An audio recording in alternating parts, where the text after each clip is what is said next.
Good morning class. Today we are going to start with the time value of money for CA Foundation. Okay, and today we are going to cover the many concepts. जो concepts हमें पहले भी देखे हैं उनका भी revision करने वाले हैं और साथ में जो concepts हमने किए हैं उनको आज हम डिटेल में पढ़ने वाले हैं. ओके, आज का जो हमारा कंसेप्ट है that is regarding the annuity. Okay, annuity के बारे में मैंने पहले लेक्चर में भी आपको बताया है. आज हम डिटेल में एन्युटी के बारे में बात करेंगे कि एन्युटी होता क्या है. एन्युटी एक बहुत इंपॉर्टेंट कंसेप्ट है जिसके थ्रू एक या दो क्वेश्चंस आपको दिखी जाएंगे एग्जाम्स में.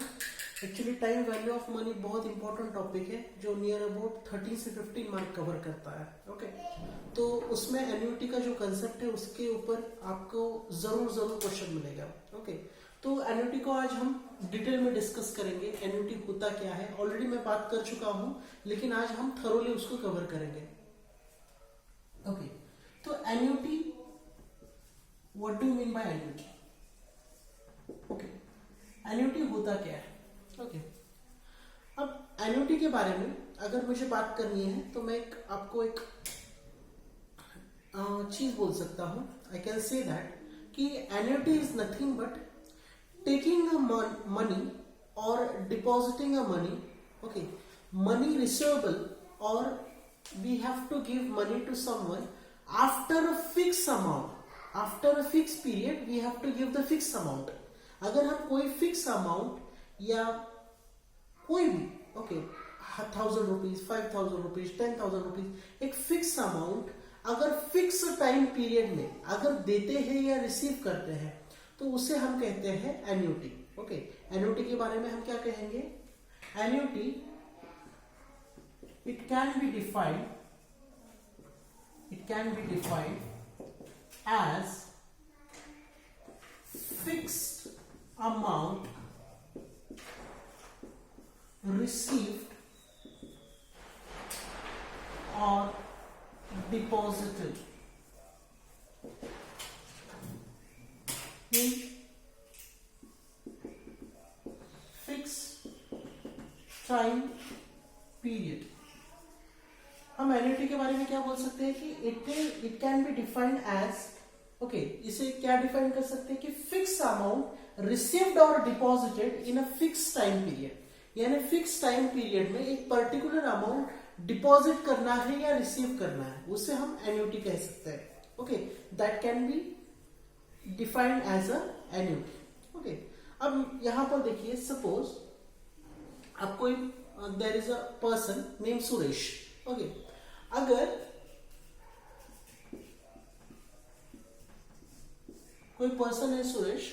ओके, अब उसने क्या किया in year 2015, 2016, 2017, 2018, 2019. Okay, continuous 5 years. Okay, ये 5 years का ड्यूरेशन है. 2015 में, ओके, 2015 में उसने 5000 रुपीज डिपॉजिट किए. ओके, 2016 में उसने 10,000 रुपीज डिपॉजिट किए. ओके, 2017 में उसने 6,000 डिपॉजिट किए. 2018 में उसने 4,000 डिपॉजिट किए और 2019 में उसने 8,000 रुपीज डिपॉजिट किए. तो कैन वी से ये कंडीशन यहां पर एन्युटी फॉर्म करता है. कैन वी से this is forming an annuity over here. अब देखिए, हर साल every year at the and he is depositing 5,000.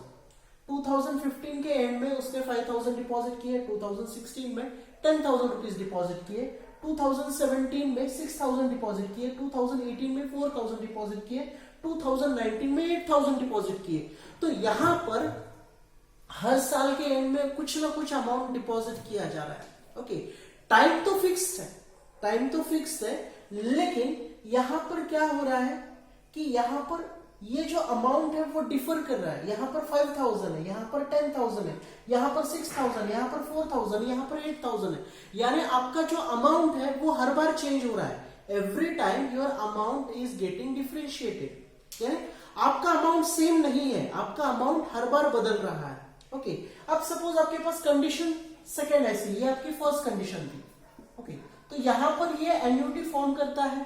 No, this is not forming an annuity over here. यहां पर तो ये एन्युटी नहीं बना रहा है क्योंकि आपका अमाउंट डिफर हो रहा है, टाइम ड्यूरेशन सेम है। After every year, at the end of every year he is depositing this much of amount in bank. Okay, लेकिन उसका अमाउंट डिफर हो रहा है। आप सेकेंड केस में देखिए। ओके, सेकेंड केस में, okay, in second case suppose उसने 3000 डिपॉजिट की, then again 3000 he has deposited, and again 3000 he has deposited, again 3000 he has deposited, and last year he has not deposited anything. तो क्या हम यहां पर बोल सकते हैं कि ये एन्युटी फॉर्म करता है? क्या हम यहां पर बोल सकते हैं कि एन्युटी फॉर्म करता है? नो। क्यों? क्योंकि यहां पर गैप हो रहा है, यहां पर कुछ भी अमाउंट डिपॉजिट नहीं हो रही है, यहां पर अमाउंट डिपॉजिटेड इक्वल्स टू 0, यहां पर कोई भी अमाउंट नहीं डिपॉजिट हो रहा है। अब आप लोग बोलोगे सर पहले वाले चार, लेकिन ये लास्ट वाला एम्प्टी है, लास्ट वन इज एम्प्टी, तो यहां पर कोई अमाउंट नहीं डिपॉजिट हो रही है, 0 हो रही है, तो 0 is not equals to 3000, 0 is not equals to 3000। अब सपोज यहां पर आपकी ये वैल्यू, सपोज यहां पर 3000 उसने यहां पर डिपॉजिट किए, लेकिन यहां पर सपोज कुछ भी नहीं डिपॉजिट किया, ये ब्लैंक है सपोज, तो क्या हम यहां पर बोल सकते हैं ये एन्युटी फॉर्म करता है? नो। यहां पर अमाउंट तो इक्वली डिपॉजिट हो रहा है, 3000 इक्वल अमाउंट है, यहां पर भी इक्वल अमाउंट है, यहां पर भी इक्वल अमाउंट है, यहां पर, लेकिन यहां पर अमाउंट ही नहीं डिपॉजिट किया गया। पहली कंडीशन सेटिस्फाई हो रही कि वो आफ्टर फिक्स पीरियड, यानी उसका टाइम पीरियड फिक्स है। अब यहां पर अमाउंट भी फिक्स है, 3000 3000 3000 3000, लेकिन यहां पर गैप दे दिया है। Okay, there is a gap, तो यहां पर हम क्या बोल सकते हैं? It is forming a annuity? No, it is also not forming a annuity. क्यों? क्योंकि यहां पर गैप है, इसलिए ये एन्युटी नहीं फॉर्म करता है। तो पहली केस में नहीं है क्योंकि अमाउंट डिफर कर रहा है, टाइम बराबर है, टाइम इज फिक्स, लेकिन अमाउंट इज गेटिंग डिफरेंशिएटेड। यहां पर टाइम फिक्स है, अमाउंट भी फिक्स है, लेकिन यहां पर गैप है, there is a no continuation, यहां पर बीच में गैप दे दिया है। अब अगर थर्ड केस आपके पास आता है, okay, in the third case में आपके पास क्या है? थर्ड केस में suppose he is depositing 2000 rupees, यहां पर भी 2000 rupees, again 2000, again 2000, again 2000। Third case annuity का है? Yes, it is forming an annuity. Why it is forming an annuity? There is a basic reason behind that. Time period is fix after every year, और amount कितना deposit हो रहा है? Equal amount, 2000 2000 2000 2000 2000। यहां पर 2000 important नहीं है, equal amount is important, है ना?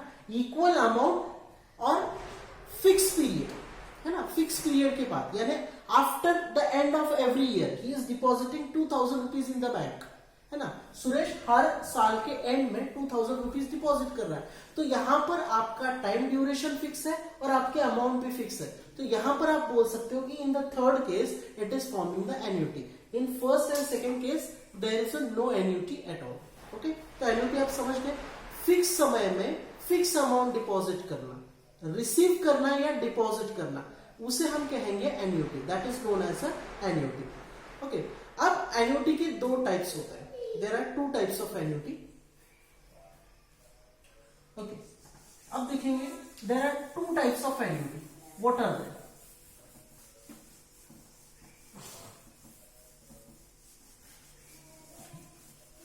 First thing regarding the annuity.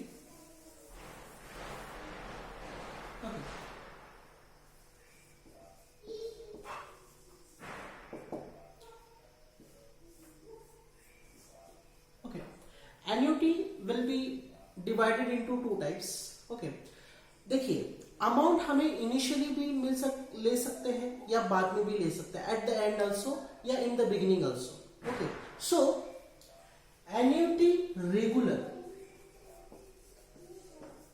And annuity due. Okay, इसे हम इमीडिएट भी बोल सकते हैं, इसका सेकेंड नेम है certain. There are two types of annuity, annuity regular and annuity due. अब इसे समझने की कोशिश करिए। एन्युटी रेगुलर मतलब क्या है कि आफ्टर एवरी फिक्स पीरियड, यानी कुछ समय होने के बाद। ओके, कुछ समय होने के बाद। इसके लिए मैंने कल आपको एक एग्जांपल भी दिया था कि जैसे हम सपोज कोई कार परचेस करता है, वो कहीं बैंक से कोई लोन ले लेता है, तो बैंक से लोन लेने के बाद एक फिक्स समय के बाद उसको ईएमआई पे करना पड़ेगा। सपोज अगर कोई पर्सन अगर नवंबर के मंथ में अगर कार लोन लेता है तो उसका जो पहला ईएमआई है वो दिसंबर में आएगा, इमीडिएटली उसको नहीं देना पड़ेगा। तो दैट इज अ रेगुलर, यानी हर मंथ में, यानी दिसंबर, जैन, फेब, मार्च, अप्रैल, जून, जुलाई, अगस्त, हर मंथ में, every month the date will be given by the bank and on that particular date he has to deposit the money. Okay, किसी पर्टिकुलर डेट पे, यानी एक fix time दिया जाएगा, है ना, एक फिक्स टाइम दिया जाएगा। और एन्युटी ड्यू मतलब क्या है कि आपको पहले ही अमाउंट डिपॉजिट करना पड़ेगा या पहले देना पड़ेगा। जैसे आपने अगर कोई पॉलिसी ली है तो आपको पहले प्रीमियम भरना पड़ेगा, तब जाकर आपकी पॉलिसी सैंक्शन होगी। तो या आपका रिकरिंग अकाउंट बन रहा है बैंक पे, तो उस केस में भी आपको पहले पैसे देने पड़ेंगे, यानी first you have to give. यानी एन्युटी ड्यू मतलब क्या है कि you have to give initially, और एन्युटी रेगुलर मतलब कुछ समय के बाद, आफ्टर अ फिक्स पीरियड, यानी कुछ समय होने के बाद आपको वो अमाउंट ये करनी पड़ेगी। So there are two types, annuity regular जिसे हम सर्टेन भी कहते हैं, and annuity due which is known as immediate. Immediate यानी पहले पैसे देने हैं, है ना। नाउ इसको हम डिफाइन कर सकते हैं। Annuity regular, annuity regular can be defined as the type of annuity regular can be defined as the annuity where we have to deposit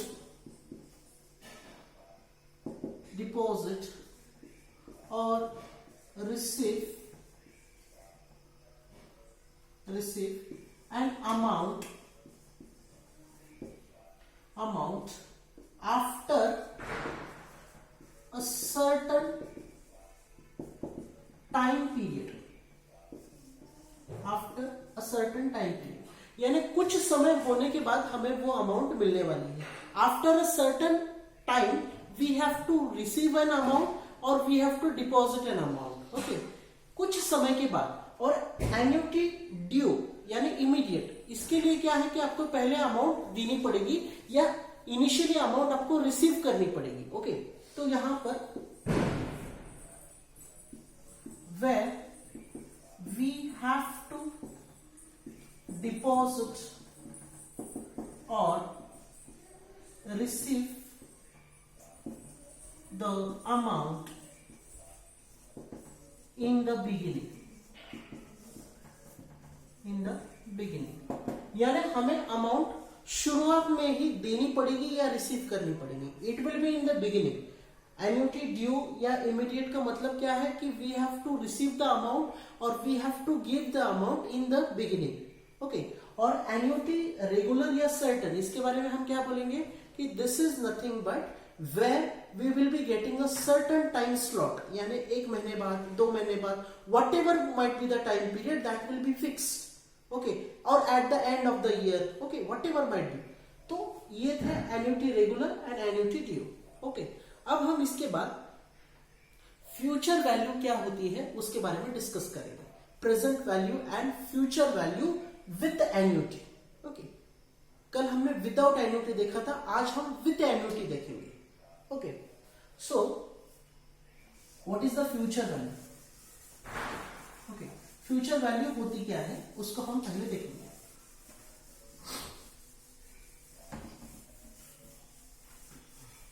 Now see here, future value का मतलब क्या है?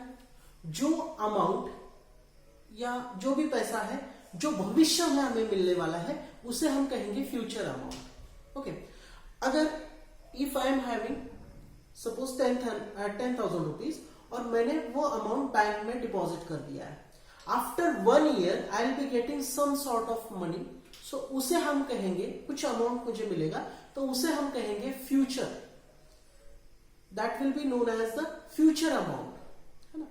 वो क्या होगी, फ्यूचर वैल्यू, है ना, that will be the future value. Present value यानी जो मेरे प्रिंसिपल अमाउंट है, सपोज 10,000 रुपीज मैंने डिपॉजिट किए तो that is the principal value. Okay, that is the principal value, उसे मैं कहूंगा that is the present value. वो क्या हुई, that is the present value. Suppose अगर मैंने 100 रुपीज डिपॉजिट किए बैंक में तो this will be the present value, जो मेरी प्रिंसिपल अमाउंट है वो मेरी प्रेजेंट वैल्यू रहेगी। और इस 100 रुपीज पे 1 साल बाद बैंक मुझे जो भी ब्याज देगी या जो टोटल अमाउंट मेरे पास आएगा उसे कहा जाएगा future value, that will be known as a future value. यानी जो अमाउंट मेरे पास आएगा उसे हम कहेंगे फ्यूचर वैल्यू, और जो मैं डिपॉजिट करूंगा what ever will be deposited तो उसे कहा जाएगा present value. Okay, present value की कुछ ना कुछ मुझे फ्यूचर वैल्यू मिलेगी। ओके, अब देखिए, अब यहां पर future value with annuity regular, okay, future value of annuity regular, इसकी फ्यूचर वैल्यू क्या मिलेगी हम चेक करते हैं। सपोज ये आज की डेट है, what is today's date, suppose 13th of November, 13th of November, okay, I am having 100 rupees, मेरे पास एक 100 रुपीज है, आज की डेट में मेरे पास 100 रुपीज है। ओके,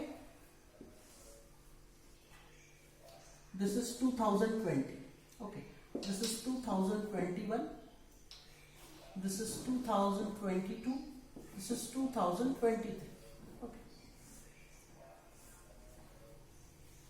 यहां पर आज की डेट में मेरे पास 100 रुपीज, ओके, आज की डेट में मेरे पास 100 रुपीज, ओके, और यहां पर, ओके, यहां पर भी मेरे पास 100 रुपीज है, यहां पर भी मेरे पास 100 रुपीज है, यहां पर मेरे पास 100 रुपीज है। अब यह 100 रुपीज मैं कहीं पर इन्वेस्ट करने जा रहा हूं, तो मेरा पहला क्वेश्चन ये है कि जो 100 रुपीज है, जो 100 रुपीज मैं यहां पर इन्वेस्ट करूंगा, ओके, जो 100 रुपीज मैं यहां पर इन्वेस्ट करूंगा तो उस 100 रुपीज की टोटल वैल्यू क्या होगी। ओके, चलो 2022 तक ही कर लेता हूं, यहां तक ही जाते हैं। ओके, अब सपोज ये मेरे 100 रुपीज है, इनकी वैल्यू 2022 में कितनी होगी, 13 नवंबर 2022 में इसकी वैल्यू कितनी होगी, ये मुझे चेक करना है।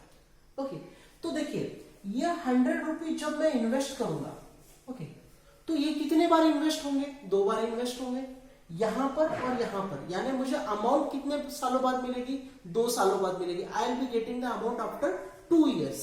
तो यहां पर जो 100 रुपीज मेरे यहां तक आते आते कितने हो जाएंगे, यानी 13 नवंबर 2022 को मेरे 100 रुपीज की वैल्यू कितनी हो जाएगी, फ्यूचर वैल्यू कितनी होगी, वो मुझे कैलकुलेट करनी है। तो वो फ्यूचर वैल्यू अगर मुझे कैलकुलेट करनी है तो मैं यहां पर ऐसे कैलकुलेट करूंगा, A is equals to P plus P into 1 plus R upon 100 raised to the power of n। Okay, अब यहां पर देखिए, सपोज यहां पर मेरा रेट ऑफ इंटरेस्ट जो है वो 10%, ओके, दैट इज समवॉट 10%।